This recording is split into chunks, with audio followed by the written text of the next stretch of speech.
From the Hussman School of Journalism and Media at the University of North Carolina at Chapel Hill, covering the full range of Tar Heel athletics.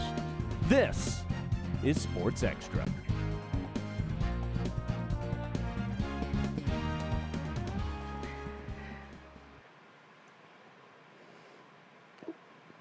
Where men's basketball starts to stumble, undefeated baseball swoops in to save the day. And don't forget about women's basketball's big win either. That's right, Nyla. Good morning and welcome to Sports Extra. I'm Reed Weichel.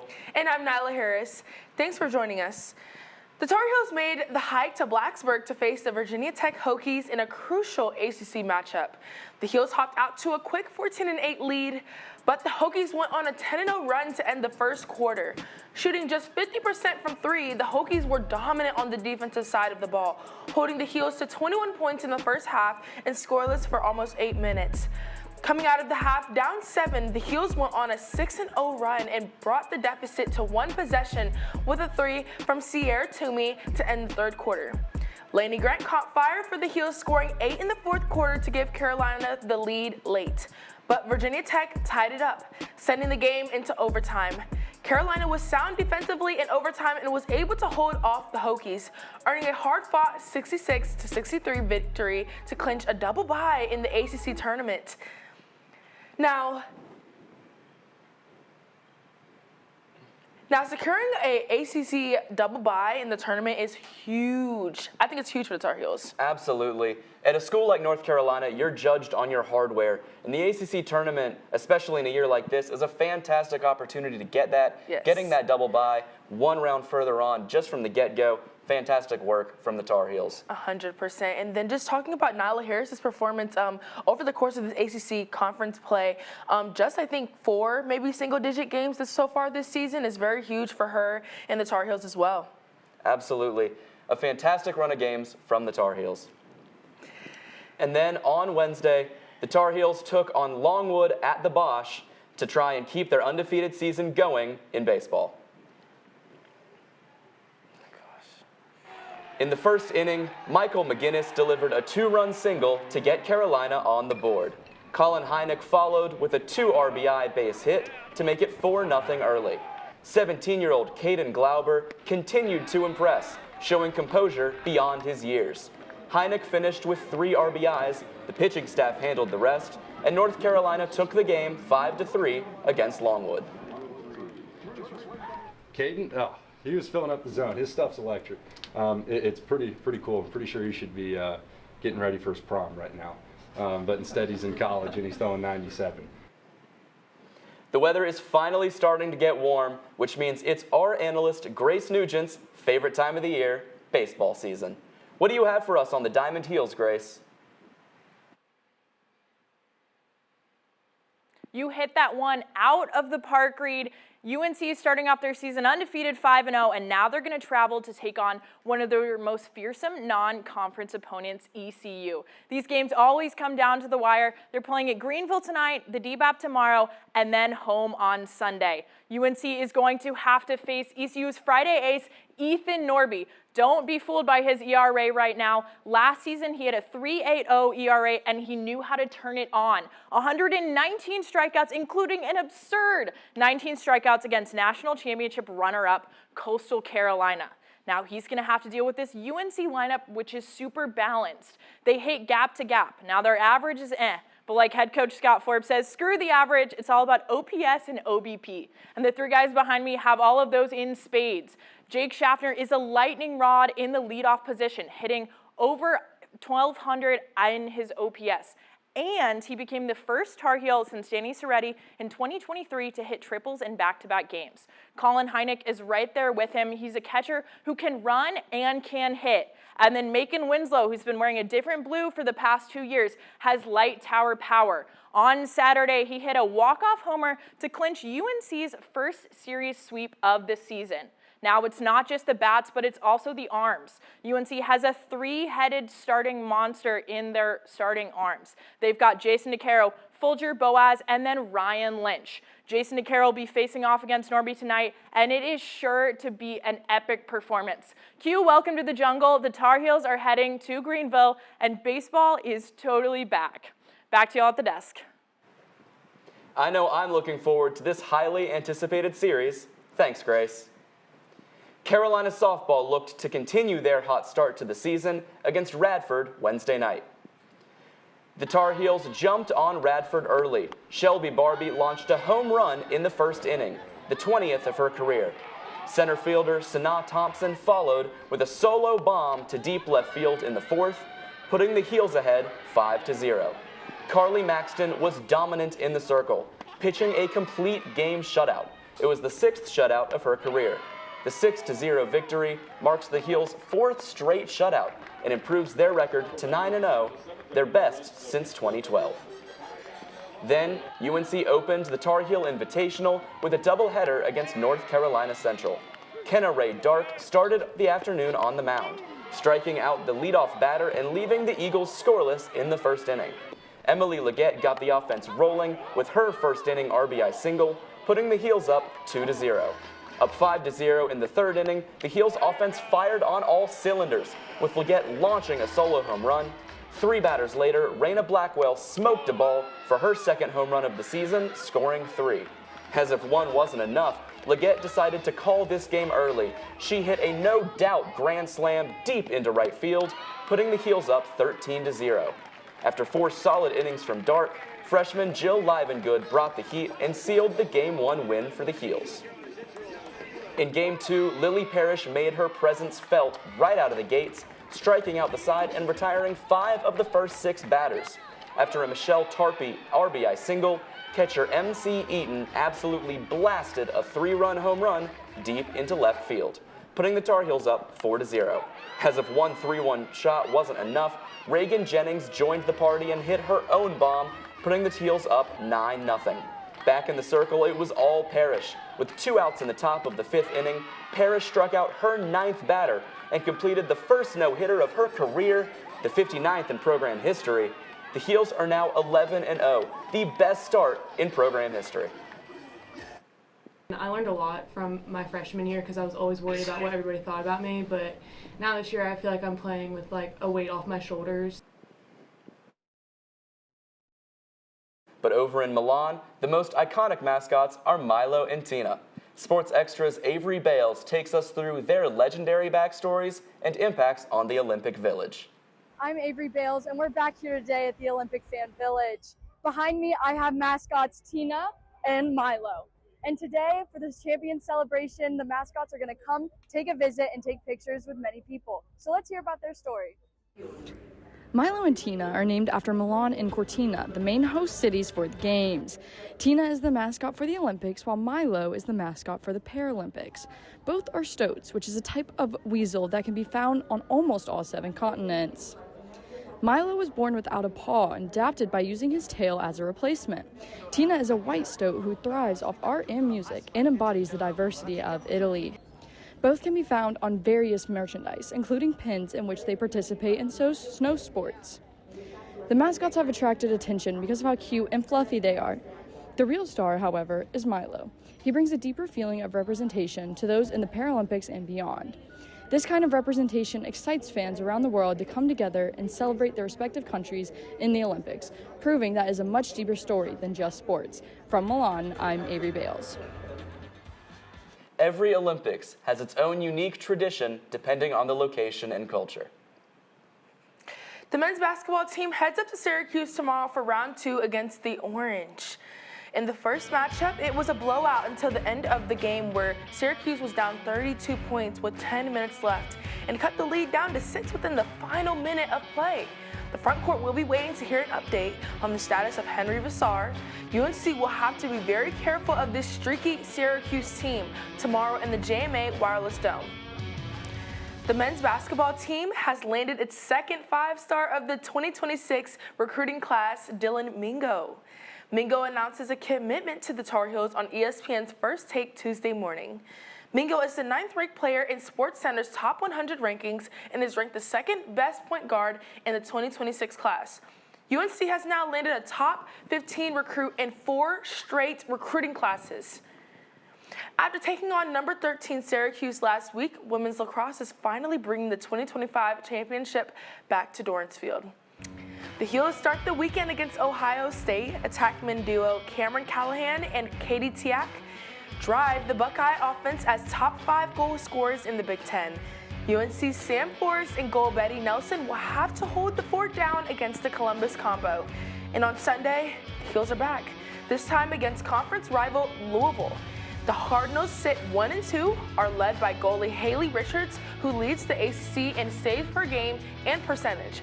After their hat tricks last weekend, sophomore stars Chloe Humphrey and Kate Levy are looking to keep the hot hands going.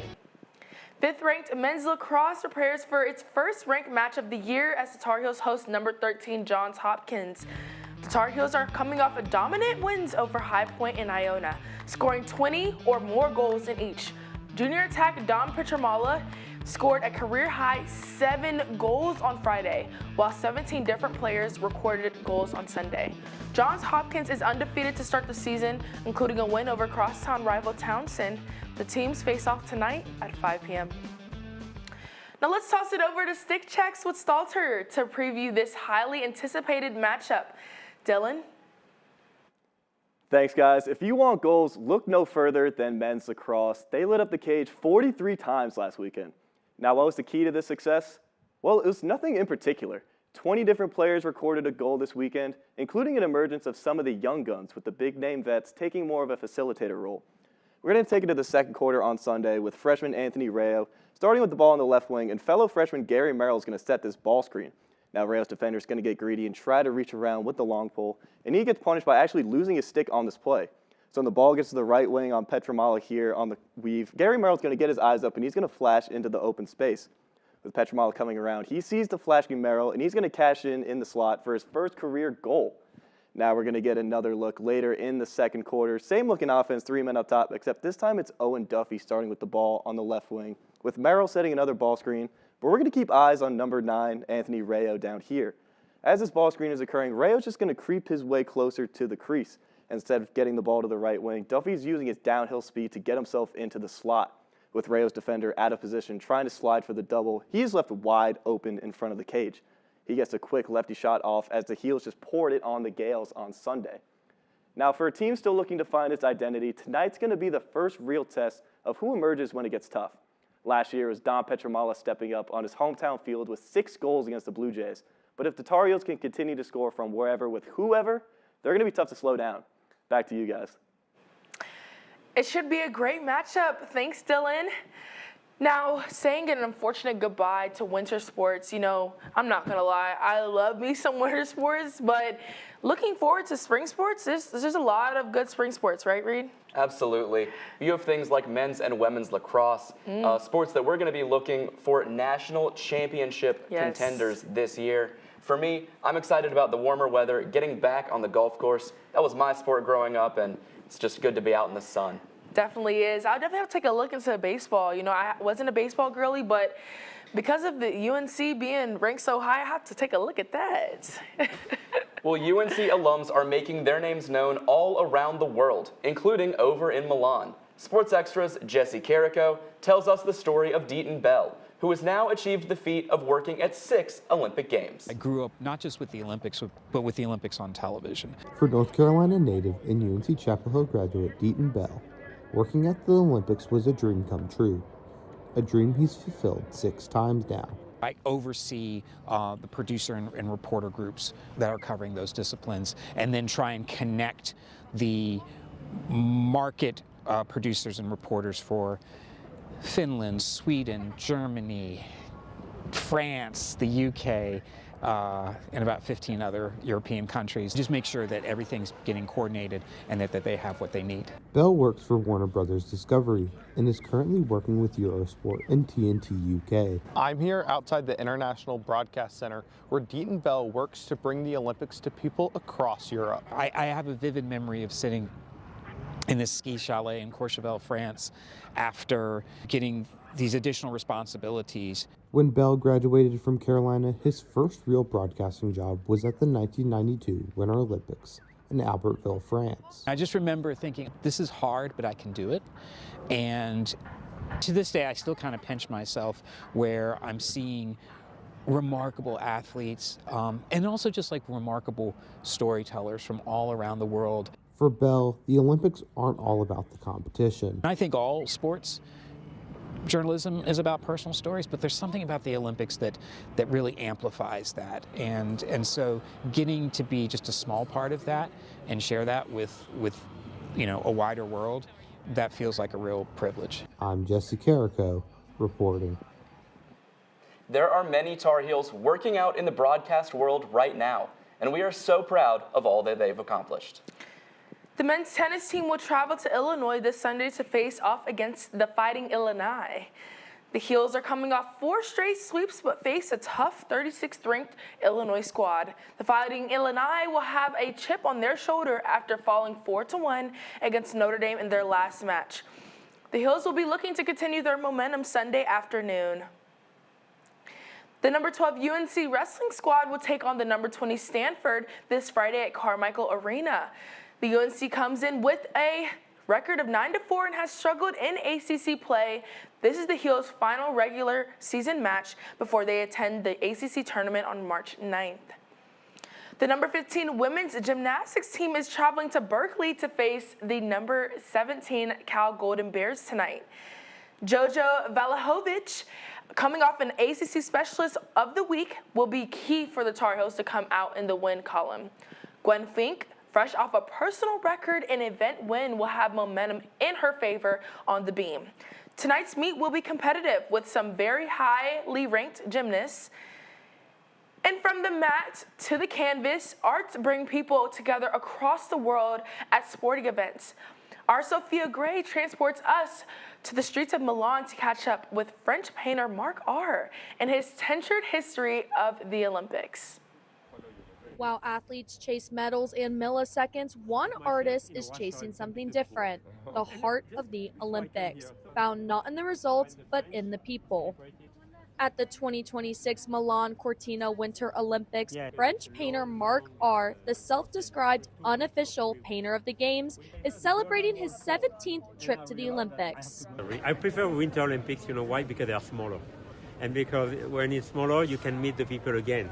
While athletes fly down tracks and carve through alpine slopes, R sets up his easel in the midst of the fans, sketching their reactions, laughter, tears, and joy. I always take it's the Olympic Games. It's not the Olympic work. I never made it as a work. For R, the Games aren't measured in seconds or scores, but in connection, capturing the spirit of the Olympics one brushstroke at a time. Mark's work can be seen in galleries all around the world, and his paintings document the energy and emotion of the crowd long after the competitions are over.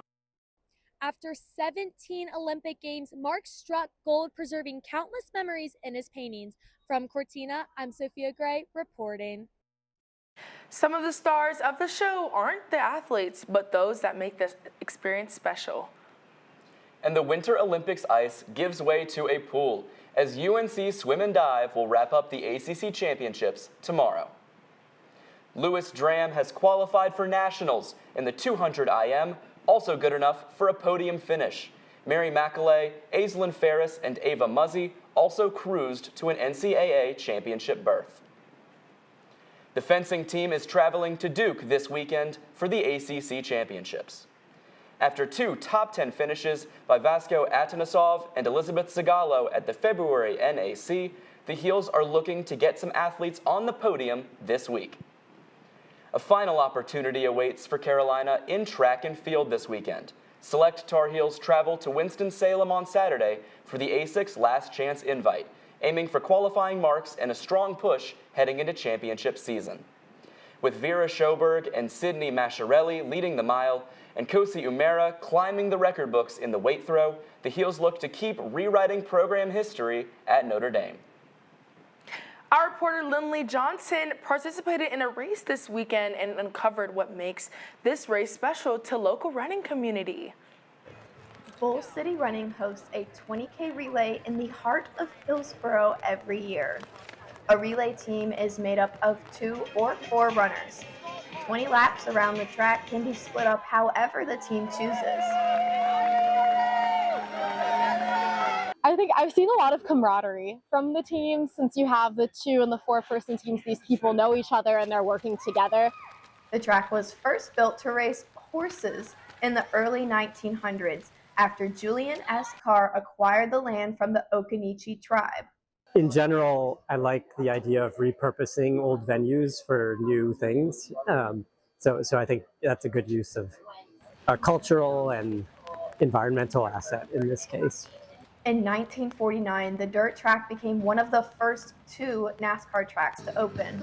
The checkered flag waved for victories from icons like Fireball Roberts, Curtis Turner, Lee Petty, and Richard Petty. In the history of the Speedway, that it was actually for race cars and now it's for runners. From horseshoes to Goodyears to Hokas, Occaneechi Speedway has seen over a century of racing. I think it's a really sweet transition. I'm happy that it didn't just totally fall to rubble. I'm happy that they kept the building standing, and I've been on walks around here. I know a lot of people who run around this area as well, and to see it actually be used for events like this is really cool. Occaneechi Speedway is the last surviving dirt track from NASCAR's inaugural season. I'm Lindley Johnson reporting. The Occaneechi Speedway was also the inspiration for Thomasville Speedway in Cars 3. Ka-chow! I'm at the board, and you know what that means. It's time for Sports Extra's Play of the Week. In the bottom of the 7th against Richmond, UNC baseball shortstop Jake Schaffner raced for this unbelievable diving catch to strand 2 bases and keep the Spiders scoreless. He had eyes on the ball all the way through the play and made the clutch save. Be sure to tune in next week to vote for our Play of the Week. Now that does it for this edition of Sports Extra. Tune in on Monday for a recap of another exciting weekend of Carolina athletics.